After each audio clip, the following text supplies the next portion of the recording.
Red shirt leader remanded. Leo cooperating with 1MDB probe.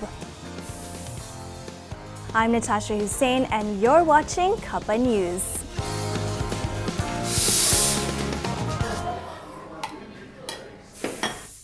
It's a case of art imitating life, imitating art. Oscar winner Leonardo DiCaprio is aiding the U.S. Justice Department's investigation into 1MDB that involved his hit film about financial market fraud, The Wolf of Wall Street. A spokesperson for DiCaprio said the Hollywood star contacted the DOJ in July, just after it filed a lawsuit to seize more than $1 billion in allegedly ill-gotten assets tied to 1MDB, including rights to the film. The money allegedly siphoned from 1MDB was used to buy hundreds of millions of dollars worth of assets around the world and allegedly financed the production of The Wolf of Wall Street. DiCaprio's 2013 film about Wall Street corruption and greed was financed by Red Granite Pictures, co-founded by the Prime Minister's stepson Riza Aziz. DiCaprio reportedly was friends with Joe Low, who's also named in the lawsuit. The Justice Department wants to seize royalties from the film, as well as real estate in Beverly Hills, New York, and London, artwork by Monet and Van Gogh, and a bombardier jet. A Leonardo DiCaprio Foundation spokesperson said that after hearing about the lawsuit, DiCaprio had his representatives contact the DOJ to determine whether he or his foundation ever received any gifts or charitable donations directly or indirectly related to these parties, and if so, to return those gifts or donations as soon as possible. Surprise, surprise, Datuk Sri Jamal Yunos is in the news again. The red shirt leader is now under 2-day remand following his arrest this morning at KLIA after arriving from Dubai.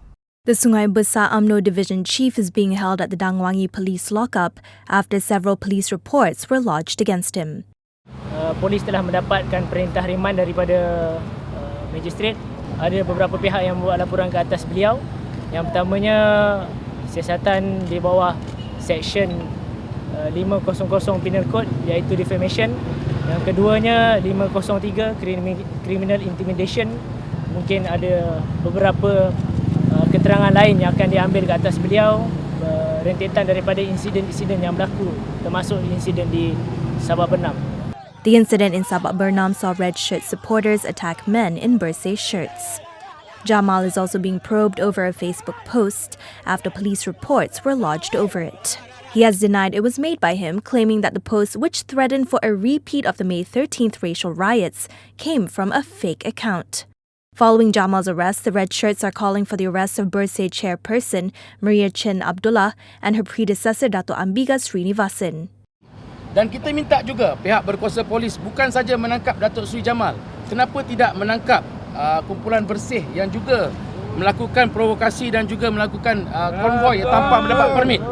He added that the red shirts will hold a rally on November 5th to enlighten the public about the movement against Bersih 5.0.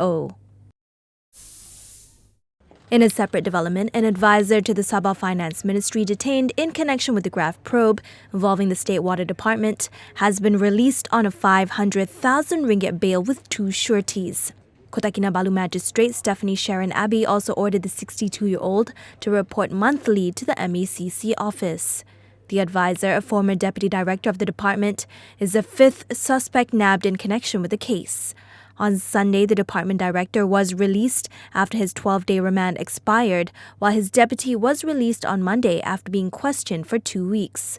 More than 80 witnesses have had their statements recorded. They include 3 department employees who surrendered about 1 million ringgit allegedly taken in the process of approving water projects involving 3.3 billion ringgit in federal allocations. The wonders of viral videos. Police have arrested 2 brothers for assaulting and threatening Johor Water Commission or SAJ staff with a cangkul in Kampung Melayu Kulai. Video of the attack began circulating yesterday. 2 SAJ staff were trying to discontinue water supply to the brothers' house for not paying their bill for several months.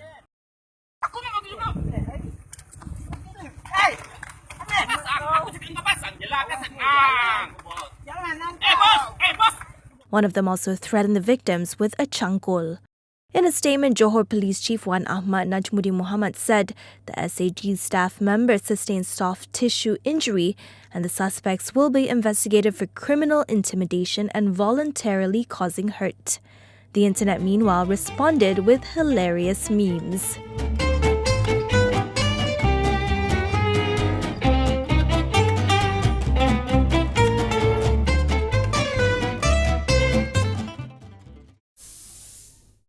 In another video that has gone viral, CCTV footage captured a security guard being verbally and physically assaulted by a Myvi driver for being too slow in allowing him entrance.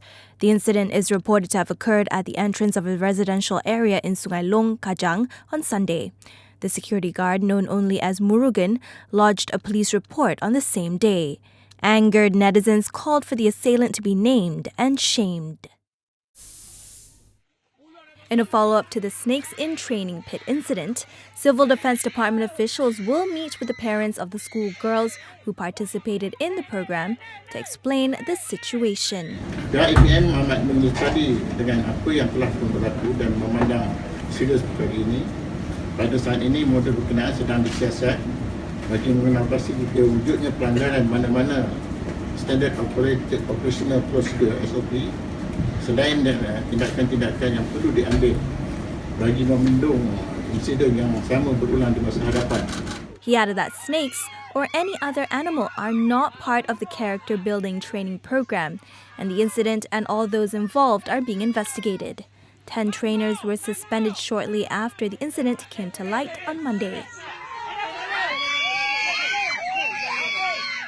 From valet parking to the police compound, a gold Rolls-Royce Phantom and a Lamborghini Aventador belonging to a Datuk Sri businessman from Kelantan were seized by police for 2 separate offences.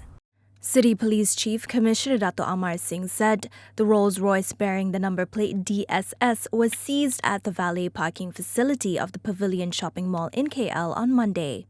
The Lamborghini with the number plate G1M5555 was seized in the same area the following day. Checks and inspection found that the Rolls-Royce was not registered under JPJ as there was no documentation while the registration plate was fake. The Lamborghini, meanwhile, was registered under the JPJ but had recorded a number of offences against Customs Department regulations. A 39-year-old man claiming to be the driver of the Rolls-Royce was arrested for further investigation. Moving on to press conferences held at the Parliament lobby, Sempurna MP and Party Warisan Sabah Chief Datuk Sri Shafiee Abdal said he will not vote for PAS's hooded bill if it is tabled this Parliament meeting. I won't be voting for it. Yeah, it's very clear. Just like the Sarawak stand. Yeah? Because what is important, the Sabahan requirement is there. DAP lawmaker Teo Nee Ching urged the Prime Minister not to reduce the Health Ministry's budget in light of the increasing number of people seeking public health care. Allocation for Ministry of Health in 2015 was 23.31 billion, but was reduced to 23.03 billion in budget 2016. However, at the same time, allocation for PN's department was increased from 19.2 billion to 20.3 billion. So my questions to our Prime Minister is this: what projects under PN's department can be more important than saving lives? Natural Resources and Environment Minister Datuk Sri Dr. Wan Junaidi Tuanku Jaafar will call for a meeting on October 24th with the National Environment Council to prepare a list of factories and houses or premises operating near river banks. Scenario will be given, the list will be given to me, and then based on the kuasa under the law, I can establish this the premises sebutkan under the law, and then once it is done like that, then Jabatan Alam Sekitar has the power to take action. Following the recent contamination of Sungai Semantan and Sungai Semunyih by an illegal factory, he says stricter measures must be taken to prevent similar incidents. In world news, an anti-US rally outside the American Embassy in Manila turned bloody today when a police van rammed into protesters, injuring 3 student activists. Cops later arrested 23 protesters who broke into a line of riot police and hurled red paint. The demonstrators are calling for an end to the presence of U.S. troops in the country.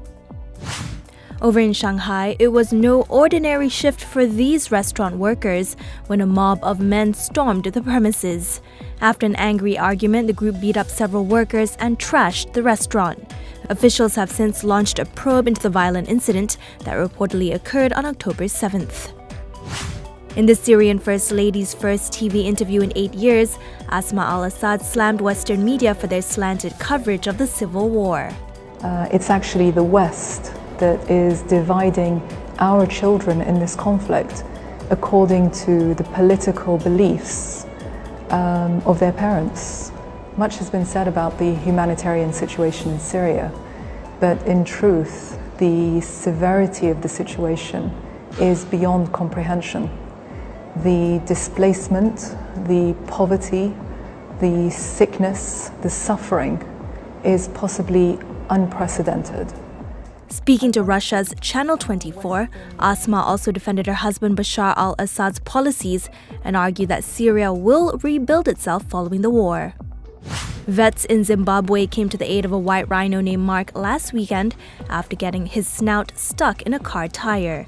Rangers initially thought the rhino would be able to free himself, but after 4 hours, he continued to thrash around in frustration. Firmly stuck behind Mark's front horn stub, the tire binded his mouth shut, preventing him from eating and drinking. With the help of a tranquilizer dart, vets removed the tire and Mark was able to continue grazing unharmed. A new kind of nail art is making waves in Mexico, the scorpion manicure.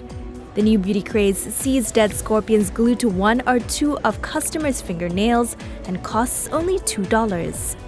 Manicurists claim the scorpions are not venomous after they have died, and tweezers are always used when handling them.